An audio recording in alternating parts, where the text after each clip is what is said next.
Breaking news. Phone tapping కేసులో మాజీ ముఖ్యమంత్రి కేసీఆర్ విచారణకు సంబంధించి బ్రేకింగ్ న్యూస్ ఇది. ఫోన్ ట్యాపింగ్ కేసులో సిట్ విచారణను ఎదుర్కొన్నారు మన ఫిబ్రవరి 1వ తారీఖున ఆదివారం. ఈ సందర్భంగా సిట్ విచారణ సమయంలో కేసీఆర్ ఉక్కిరి బిక్కిరి అయ్యారా?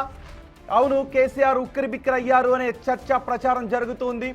కేసీఆర్ను సిట్ గుచ్చి ప్రశ్నించడంపై బిగ్ టీవీ కీలక సమాచారాన్ని సేకరించింది. విచారణకు ముందే ఆ గదిని క్షుణ్ణంగా స్కాన్ చేశారు అధికారులు. ఒకవేళ అక్కడ సీక్రెట్ కెమెరాలు బగ్స్ ఏమైనా అమర్చారా అనే అనుమానంతో మొత్తం స్కాన్ చేసినట్టుగా తెలుస్తోంది. అక్కడ ఎటువంటి సీక్రెట్ కెమెరాలు బగ్స్ లేవని నిర్ధారించుకున్న తర్వాతే కేసీఆర్ విచారణను సిట్ అధికారులు ప్రారంభించారు. కేసీఆర్ గతంలో చేసిన వ్యాఖ్యలను ఇక్కడ అస్త్రాలుగా మలుచుకున్నారు. వాటిపైనే ప్రధానంగా ప్రశ్నలు సంధించినట్టుగా తెలుస్తోంది. కేసీఆర్ గతంలో టెలిగ్రాఫిక్ యాక్ట్ గురించి మాట్లాడారు. సో ఇప్పుడు అధికారులు వెళ్ళిన తర్వాత ముందుగా మీకు టెలిగ్రాఫ్ యాక్ట్ గురించి తెలుసా అని కేసీఆర్ని అడిగినట్టుగా తెలుస్తోంది. గతంలో కేసీఆర్ ప్రశ్నించిన తీరును గుర్తు చేస్తూ ఏకంగా ఆ చట్టం పుస్తకాన్ని ఆయన చేతికిచ్చి చదవమనడం ఇప్పుడు సంచలనంగా మారింది.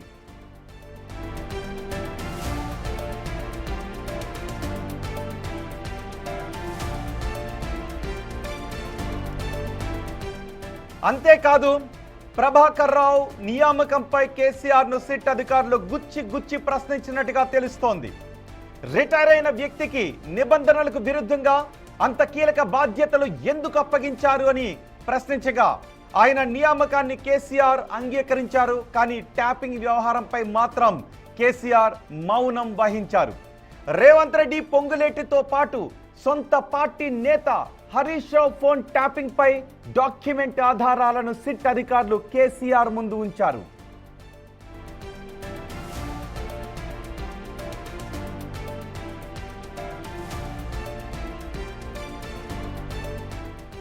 అయితే అధికారుల ప్రశ్నలకు కేసీఆర్ తనదైన శైలిలో కౌంటర్లు కూడా ఇచ్చారు.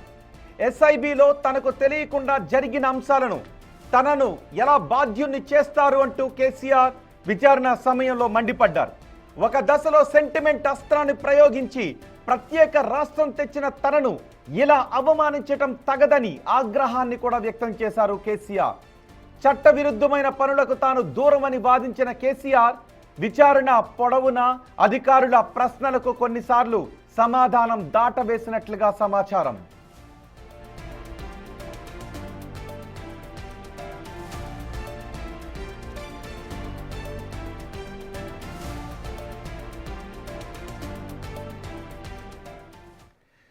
అసలు కేసీఆర్ విచారణ ఆయన నివాసంలో ఏ విధంగా సాగింది? ఎటువంటి ప్రశ్నలు కేసీఆర్ ముందు ఉంచారు? కేసీఆర్కు నోటీసులు ఇచ్చినప్పుడే మీరు సిట్ కార్యాలయానికైనా రావచ్చు, లేదు మీకు అనుకూలమైన ప్లేస్కి రమ్మన్నా ఓకే అని అన్నారు. కేసీఆర్ ఆయన నివాసానికి రమ్మన్నారు. సో కేసీఆర్ నివాసానికి రమ్మన్న దానిలో కూడా అధికారులు అక్కడికి వెళ్ళిన తర్వాత మొత్తం ఆ గదినంతటిని క్షుణ్ణంగా పరిశీలించారు. అక్కడ ఏమైనా బగ్స్ సీక్రెట్ కెమెరాలు అమర్చారేమోనని. సో ఆ తర్వాత ఎటువంటివి అమర్చలేదు అని నిర్ధారించుకున్న తర్వాత ఈవెన్ చైర్స్ని కూడా శానిటైజ్ చేసినట్టుగా తెలుస్తోంది. ఆ తర్వాత చాలా ఇంట్రెస్టింగ్గా ఈ విచారణ సాగినట్టుగా తెలుస్తుంది. చాలా ఆసక్తికరమైన పరిణామాలు విచారణ సందర్భంగా చోటు చేసుకున్నాయి. వీటిపై పూర్తి సమాచారం అందించడానికి Big TV associate input editor Nagesh మనకు అందుబాటులో ఉన్నారు. నగేష్తో మాట్లాడదాం. నగేష్, ఫిబ్రవరి 1వ తారీఖున కేసీఆర్ని సిట్ అధికారులు ప్రశ్నించారు. సో సిట్ అధికారుల విచారణలో చాలా ఆసక్తికరమైన పరిణామాలు చోటు చేసుకున్నాయి అనే చర్చ జరుగుతోంది. ఆ విచారణ మొత్తానికి సంబంధించి మీ దగ్గర ఉన్న సమాచారం ఏంటి? సిట్ అధికారులు నిన్నగాక మొన్న కేసీఆర్ని సుదీర్ఘంగా దాదాపుగా 4 గంటల 50 నిమిషాల పాటు సుదీర్ఘంగా విచారించారు. కానీ ఇంటర్నల్గా జరిగిన సిట్ విచారణ చాలా ఇంట్రెస్టింగ్ ఎలిమెంటే. ఎందుకంటే సిట్ అధికారులు కేసీఆర్ ఇంటికి వెళ్ళినప్పుడు వాళ్ళను నమ్మలేదనేది స్పష్టంగా అర్థమవుతుంది. వాళ్ళు ఒక 4 వెహికల్స్లలో వాళ్ళు వచ్చారు. 4 వెహికల్స్లలో వచ్చిన సందర్భంలో సొంతగా వాళ్ళే కుర్చీలు టేబుల్ తెచ్చుకున్నారు. అంటే ఒకవేళ ఆ టేబుల్లకు కుర్చీలకు ఏమన్నా చిన్న బగ్స్ ఏమన్నా అమర్చి ఉంటారా అన్న అనుమానం కూడా సిట్కు కలిగింది. అంటే టెలిఫోన్ను ట్యాపింగ్ అనేది పక్కన పెడితే కనుక కేసీఆర్ ఇంట్లో కూడా తాము వెళ్ళినప్పుడు అలాంటి అనుమానాలే సిట్ అధికారులు కలిగిన తర్వాత లోపలికి తీసుకెళ్లారు. అక్కడ ఉన్న కేటీఆర్, హరీష్ రావులు మాత్రం కుర్చీలు కూడా మా దగ్గర లేవా, అంటే కుర్చీలు కూడా తీసుకొచ్చి మమ్మల్ని అవమానపరచాలా, టేబుల్ కుర్చీలు తీసుకొచ్చి మీరేం చెప్పదలుచుకున్నారని చెప్పి తీవ్ర ఆగ్రహం సిట్ అధికారులపైన వ్యక్తం చేశారు. ముందు ఇద్దరే వెళ్ళారు, కేఎస్ రావును వెంకటగిరి వెళ్ళారు. వాళ్ళపైన కొంత అసహనం వ్యక్తం చేసిన తర్వాత ఆ టేబుల్ కుర్చీల్ని మళ్ళా పోలీసులు వెనక్కి పంపించారు. ఇక లోపట విచారణకు సంబంధించి Vijay Kumar special branch joint కమిషనర్గా ఉన్నాడు. అంతకుముందు సిట్ వ్యవహారాన్ని తనే చూశాడు. చాలా స్ట్రిక్ట్ ఆఫీసర్గా నేమ్ ఉంది. తను ఏ ఉద్యోగం ఇస్తే ఆ ఉద్యోగం చేస్తాననే రకం. ఎందుకంటే ఒకవేళ తనకి పోస్టింగులు ఇచ్చి రకరకాలుగా మభ్య పెడతా అన్నా కూడా నాకు అవసరం లేదు, మీ ఇంటి ముందు వాచ్మెన్ ఉద్యోగం ఇస్తానన్నా కూడా చేసే వ్యక్తి విజయ్ కుమార్. సో అలాంటి వ్యక్తినే ప్రస్తుతం సిట్ అధికారులు విచారణకు ఎంచుకున్నారు. తను డైరెక్ట్గా వెళ్ళి ఇండియన్ టెలిగ్రాఫ్ యాక్ట్ మీకు తెలుసా అని కేసీఆర్ని అడిగిండు. డైరెక్టే తెలుసా అని చెప్పి కేసీఆర్ చెప్పిండు. ఆ బుక్ ఒకటి కేసీఆర్ చేతిలో పెట్టి ఇది మొత్తం చదవమన్నాడు. మొదట కేసీఆర్ ససేమిరా ఒప్పుకోలేదు, మీరు మాత్రం చదవాల్సిందే అన్నాడు. ఆ బుక్ అప్పచెప్పిన తర్వాత కేసీఆర్ కొన్ని పేజీలు చదివి పక్కన పెట్టాడు.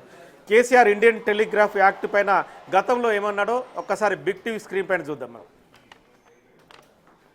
పోలీసులు ఎప్పుడు ఫోన్ ట్యాపింగ్ చేసినా బాజాప్తాగా టెలిగ్రాఫ్ యాక్ట్ ప్రకారం 1869 టెలిగ్రాఫ్ యాక్ట్ ప్రకారం బాజాప్తా రాష్ట్ర హోమ్ సెక్రటరీ పర్మిషన్ తీసుకొని చేస్తారు. పర్మిషన్ లేకుండా చెయ్యరు. ఇది ఇంగితమైన ప్రతి ఒక్కరికి తెలుసు. తర్వాత తీసుకున్న దాన్ని డిమాలిజ్ చేయొచ్చని కూడా ఉంది ఆ చట్టంలో. ఒక నిర్ణీత వ్యవధి తర్వాత వాళ్ళు సేకరించిన సమాచారాన్ని డిమాలిజ్ చేయొచ్చని కూడా అదే యాక్ట్లో ఉంది.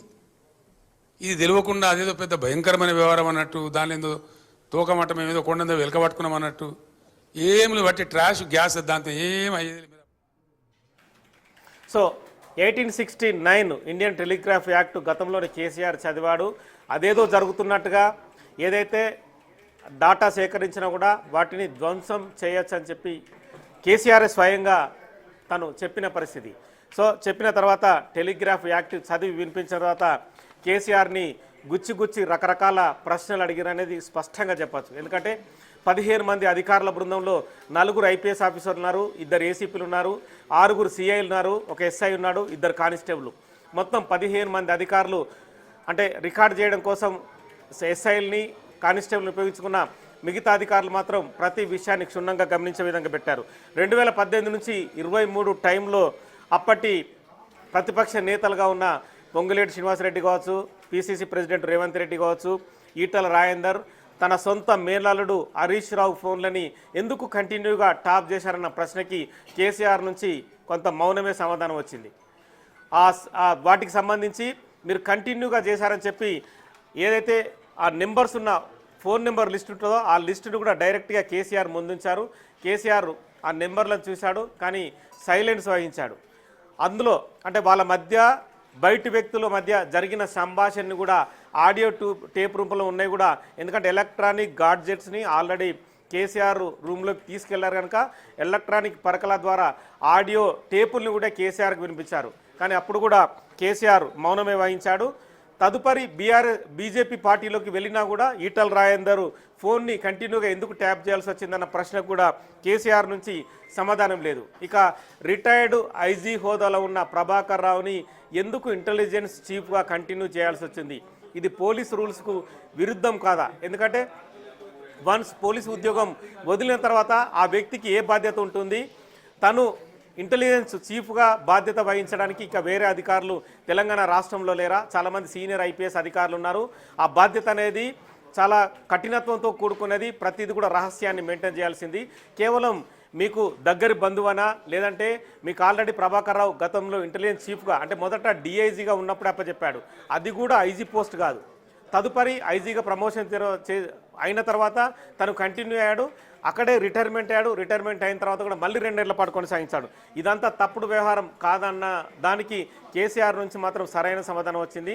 ఆ నియామకం అనేది తాను ఉన్నప్పుడే జరిగింది. ముఖ్యమంత్రి హోదాలో ఆ నియామకాన్ని చేశానని చెప్పుకొచ్చిన పరిస్థితి. ఇక మిగతా ప్రశ్నలకు సంబంధించి ఎక్స్టెన్షన్ ఇచ్చానని చెప్పి తాను చెప్పుకొచ్చారు. తాను చట్టవిరుద్ధమైన పనులు చేసే వాళ్ళకు, చట్ట వ్యతిరేక పనులు చేసే వాళ్ళకి ఎక్కడ సపోర్ట్ చేయనని చెప్పి తదుపరి కొంత ఆవేదన వ్యక్తం చేసినట్టుగా తెలుస్తుంది. మిగతా ఫోన్ ట్యాపింగ్ వ్యవహారంలో 650 మంది సాక్ష్యాలకు సంబంధించి కూడా చాలా ప్రూఫ్ల్ని విజయ్ కుమార్ సిట్ అధికారిగా ఉన్న విజయ్ కుమార్ కేసీఆర్కు చూపించాడు. అందులో చాలామంది ఇంట్రెస్టింగ్గా ఉన్న అంటే హరీష్ రావు సొంత మేనల్లుడు ఫోన్ ట్యాపింగ్ చేసిన సందర్భంలో మీ మేనల్లుడిని కూడా ఇదే ప్రశ్న అడిగాం, కానీ తను మాత్రం సమాధానము ఇయ్యని పరిస్థితి, మౌనం వహించాడు. మరి ఎందుకు ట్యాప్ చేయాల్సి వచ్చిందన్న ప్రశ్న కూడా సమాధానం లేదు. ఇంకా మిగతా ఈటల రాజేందర్ కానీ, రఘునందన్ రావు కానీ, బండి సంజయ్ కానీ, మహేష్ కుమార్ గౌడ్ కావచ్చు, ఇంకా చాలామంది కాంగ్రెస్ నేతలు, బీజేపీ, బీఆర్ఎస్ నేతలు అందరి సాక్ష్యాలను కూడా వాటన్నిటిని కూడా కేసీఆర్ ముందుని కొన్ని ఇంపార్టెంట్ చూపించారు. ఆడియో టేపులు కూడా వినిపించారు. కానీ అవన్నీ ఎస్ఐబి హోదాలో వాళ్ళు చేసుకుంటే, ఇంటెలిజెన్స్ హోదాలో వాళ్ళు చేసుకుంటే నాకేం సంబంధం, నాకెందుకు అంటగడుతున్నారని చెప్పి కేసీఆర్ ప్రశ్నించాడు. కానీ ఆ రూమ్లోకి అంటే కేసీఆర్ రూమ్లోకి అంటే 2వ ఫ్లోర్లో ఉన్న రూమ్లోకి వెళ్ళిన తర్వాత చాలా ఇంట్రెస్టింగ్ వ్యవహారమే. మొదట ఆ రూమ్ అంతటిని కూడా శానిటైజ్ చేశారు. అంటే ఎక్కడైనా బగ్స్ పెట్టారా, లేదంటే రికార్డింగ్కు సంబంధించిన ఏమైనా పరికరాలని ఎక్కడైనా అమర్చారని చెప్పి ముందే సిట్టు అధికారులు అనుమానించారు. ఆ రూమ్ని పూర్తిగా శానిటైజ్ చేసుకున్న తర్వాతనే తమ ఆధీనంలోకి తీసుకున్నారు. మొదట కేఎస్ రావు, గిరి ఇవంతా పర్యవేక్షించిన తర్వాతనే ఇది కంటిన్యూషన్ అయిందని చెప్పదు. తదుపరి విజయ్ కుమార్ కానీ, రవీందర్ రెడ్డి కానీ మిగతా అధికారులు అటెండ్ అయిన పరిస్థితి. ఇక తాను తెలంగాణ ప్రత్యేక రాష్ట్రం కోసం పోరాటం చేశాను, నాయకత్వం వహించాను, తెలంగాణ రాష్ట్రాన్ని తెచ్చానని చెప్పి కేసీఆర్ తీవ్ర ఆవేదన వ్యక్తం చేసినట్లుగా సమాచారం. అంటే ఓవరాల్గా ఫోన్ ట్యాపింగ్ వ్యవహారంలో అనధికారిక సమాచారం ప్రకారం కేసీఆర్ మాత్రం చాలా ప్రశ్నలకు సమాధానం వహించిన ప్రభాకర్ రావు నియామకం పైన తను ఓకే అని చెప్పినా కూడా చాలామంది ఫోన్ నెంబర్లు, అలాగే ఆడియో టేపులు, ఆడియోకి సంబంధించిన లింకులన్నీ కూడా కేసీఆర్ ముందుంచిన తర్వాత కేసీఆర్ చాలా వాటికి సమాధానం చెప్పలేని పరిస్థితి. కానీ బయటకు వచ్చిన కాంగ్రెస్ నేతలు మాత్రం తెలంగాణకు సంబంధించిన పితని మీరు ఎందుకు తెలంగాణ తీసుకొచ్చిన ఒక వ్యక్తిని తీవ్రంగా అవమానపరుస్తూ ఇదంతా కూడా ఒక ట్రాష్, ఇది సీరియల్ సంబంధించిన ఒక టీవీ సీరియల్ లాగా సాగుతుందని చెప్పి కేటీఆర్ కానీ, మాజీ మంత్రి హరీష్ రావులు కానీ తీవ్రమైన ఆరోపణలు గుప్పించారు. సజ్జనారు ఫోన్ ట్యాపింగ్ వ్యవహారంలో ఇల్లీగల్గా ఫోన్ ట్యాపింగ్ చేసినందుకు కేసీఆర్ను విచారించామని చెప్పి ఆ రోజు రాత్రి ఒక ట్వీట్ చేసినందుకు తెల్లారి మళ్ళీ కేసీఆర్, హరీష్ రావు కానీ, మాజీ మంత్రి కేటీఆర్ కానీ ఎలా ఇల్లీగల్ అవుతుందని చెప్పి వాళ్ళు కూడా ప్రశ్నల వర్షం కురిపించారు. ఆల్రెడీ ఇల్లీగల్ వ్యవహారాలకు సంబంధించే తాము ప్రశ్నించామని చెప్పి తన ట్వీట్ ద్వారా డైరెక్ట్గానే సజ్జనారు అంటే బయట ప్రజలకు తెలియజెప్పాడనేది స్పష్టంగా అర్థమవుతుంది. అంటే ఫోన్ ట్యాపింగ్ అనేది ఎక్స్ట్రీమిస్టుల కోసం, మావోయిస్టుల కోసం, లేదంటే సంఘ విద్రోహ శక్తుల కోసమే వాడాలనేది క్లియర్గా పోలీసు రూల్ ఆఫ్ బుక్ లా ఉంది. కానీ అది రూల్ ఆఫ్ బుక్ లాకు విరుద్ధంగా మాత్రం తాను ప్రభాకర్ రావు, మిగతా రాధాకిషన్ రావుని, భుజంగరావుని, తిరుపతి అన్నని, ప్రణీత్ రావుని వాళ్ళందరిని అడ్డం పెట్టుకొని ఫోన్ ట్యాపింగ్ పాల్పడరనేది కూడా క్లియర్గా అర్థమవుతుంది. సో ప్రస్తుతం ఈ వ్యవహారంలో ఇప్పటికీ ఫోన్ ట్యాపింగ్ వ్యవహారం అంటే తదుపరి విచారణ జరిగే క్రమం అయితే ఇప్పటికీ ముగిసిపోలేదని చెప్పి అధికారుల నుంచి అయితే సమాధానం వస్తుంది. తదుపరి ఎవరిని విచారించాలన్న దానిపైన కూడా సిట్ మళ్ళీ ఎక్సర్సైజ్ చేయబోతుంది. నెక్స్ట్ వాటి విచారణలో భాగంగా కవితను విచారించే అవకాశం ఉన్నట్లుగా కొంత అనధికార సమాచారం అయితే వస్తుంది. ఎందుకంటే ఇప్పటికే కేసీఆర్ను విచారించినా కూడా కవిత ఖచ్చితంగా చట్ట పరిధికి లోబడి ఎవరిని విచారించినా సరే విచారించాల్సిందని చెప్పి కూడా తన తండ్రి కేసీఆర్ గురించి కూడా డైరెక్ట్గానే చెప్పింది. కానీ తను ఎవరైతే గుంటనక్క ఉన్నారో గుంటనక్క కానీ అంటే పేరు హరీష్ రావు పేరు గతంలోనే ఆరోపించింది. అలాగే సంతోష్ రావు మొత్తం ప్రగతి భవన్ని తన చేతులకు తీసుకొని ఈ వ్యవహారాలన్నిటికీ తను బాధ్యుడని చెప్పి వాళ్ళందరి మీద ఆరోపించింది. కాబట్టి నెక్స్ట్ లెవెల్లో కవిత విచారణ జరిగితే చాలా ఇంట్రెస్టింగ్ ఎలిమెంట్సే బయటకు వచ్చే అవకాశం కనిపిస్తుంది. ఎందుకంటే ప్రగతి భవన్ లోపల ఉండి చాలా వ్యవహారాలకి తను అంటే ప్రత్యక్షంగా చూసిన సాక్షి కావచ్చు. అలాగే మాజీ ముఖ్యమంత్రి కేసీఆర్ కూతురు కూడా కవిత ఉంది కాబట్టి ఖచ్చితంగా మిగతా ఎలిమెంట్స్కి సంబంధించి కవిత ఒకవేళ నోటీస్ ఇచ్చి సాక్షిగా విచారిస్తే మాత్రం ఈ కేసులో మరిన్ని మలుపులు కొంత ముందుకెళ్లే అవకాశం అయితే కనిపిస్తుంది.